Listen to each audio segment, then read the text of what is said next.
গাজীপুরের কাশিমপুর কেন্দ্রীয় কারাগার থেকে জামিনে মুক্তি পেলেন হেফাজতে ইসলামের সাবেক কেন্দ্রীয় যুগ্ম মহাসচিব মামুনুল হক। সকাল 10টায় তিনি মুক্তি পান বলে জানিয়েছে কারা কর্তৃপক্ষ। মৌলানা মাহমুদুল্লাহ হাফিজুল্লাহকে 3 বছর পর আপনারা মুক্তি দিয়েছেন।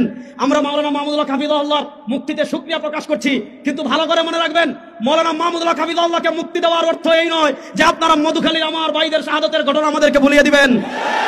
আমরা শাহাদাতের দাবি, আমাদের ভাইদের রক্তের দাবি আদায়ের জন্য আমাদের নেতৃবৃন্দ যদি আমাদেরকে নির্দেশনা দেন, আমাদের নেতৃবৃন্দের আনুগত্য চূড়ান্তভাবে প্রকাশ করে আমার ভাইয়ের রক্তের বদলা নেওয়ার জন্য আমরা প্রস্তুত আছি না ইনশাআল্লাহ।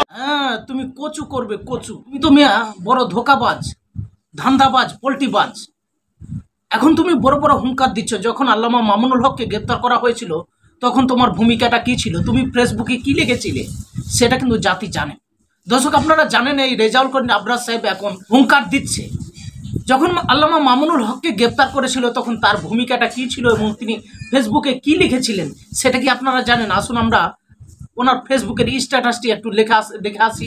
তখন কি বলেছিলেন আর এখন তিনি কি বলছেন সেটা তো আপনারা দেখলেন। তিনি যে হুঙ্কার দিচ্ছে, আসলে এই যে কমি অঙ্গনে কিছু কিছু আলেম, সবাই না, কিছু কিছু আলেমদের কারণে আল্লামা মামুনুল হক বিগত 3.5 বছর যাবত তিনি জেলখানায় বন্দী। তাদের কারণেই বন্দী থাকতে হয়েছে এবং কিছু এই ধান্দাবাজ টাইপের, পল্টিবাজ টাইপের আলেমদের কারণে। তো আসুন রেজাউল করিম আবরার সাহেবের সেই ফেসবুক স্ট্যাটাসটি একটু পড়ি। যখন আল্লামা মামুনুল হককে গ্রেপ্তার করে তখন তার ভূমিকা কি ছিল। মামুনুল হক সাহেবের মানবিক বিয়ে, তারপর স্পর্শকাতর সময় মানবিক স্ত্রীকে নিয়ে রিফ্রেশের জন্য রিসোর্ট গমন, একজন নেতার এমন বাচ্চা সুলভ সিদ্ধান্তের খেসারত আমাদের মতো কত নির্ভ পরিবারকে দিতে হয়েছে। এই পোস্টটি ছিল মামুনুল হক যখন গ্রেপ্তার হয় তখন। আর বর্তমানে তিনি কি মুক্তির পর কি পোস্ট দিচ্ছে এই পল্টিবাজ, ধান্দাবাজ এই আলেম রেজাউল করিম আবরার। আল্লাহ সাইকের এই কুরবানিকে কবুল করুন। প্রায় 3.5 বছর দীর্ঘ জীবন শেষে তিনি ফিরে এসেছেন। বাংলাদেশ ইসলাম পন্থা তার নেতৃত্বে আরো সুদীর্ঘ হয়ে এগিয়ে যাবে ইনশাল্লাহ। তো দর্শক, এ হচ্ছে রেজাউল করিম আবরার সাহেবের অবস্থা। যখন আল্লামা মামুনুল হককে গ্রেপ্তার করেছিল তার ভূমিকাটা কি ছিল সেটা তো আপনারা শুনলেন।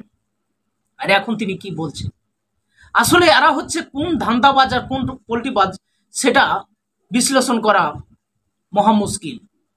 এরা সুযোগ সন্ধানী, যখন যেদিকে বৃষ্টি পড়ে সেদিকে তারা ছাতা ধরার চেষ্টা করে। মামুনুল হকের এখন জনপ্রিয়তা অনেক, তার জন্য এখন মামুনুল হকের পক্ষে সাফাই গাইছে, স্লোগান তুলছে, হুঙ্কার দিচ্ছে।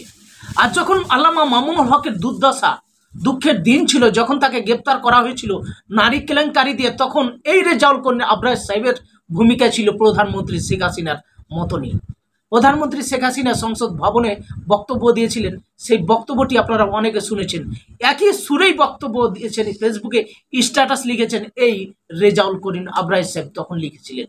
এখন তার ভূমিকা কি? তো যা হোক, আল্লামা মামুনুল হক জেলখানা থেকে মুক্তি পেয়েছে, আমরা সকলেই শুকরিয়া আদায় করি, তিনি যেন সুস্থ থাকে। তবে আল্লামা মামুনুল হকের উচিত যে এই সব কিছু মুনাফিক টাইপের, ধান্দাবাজ টাইপের আলেমদের থেকে দূরে দূরে থাকা।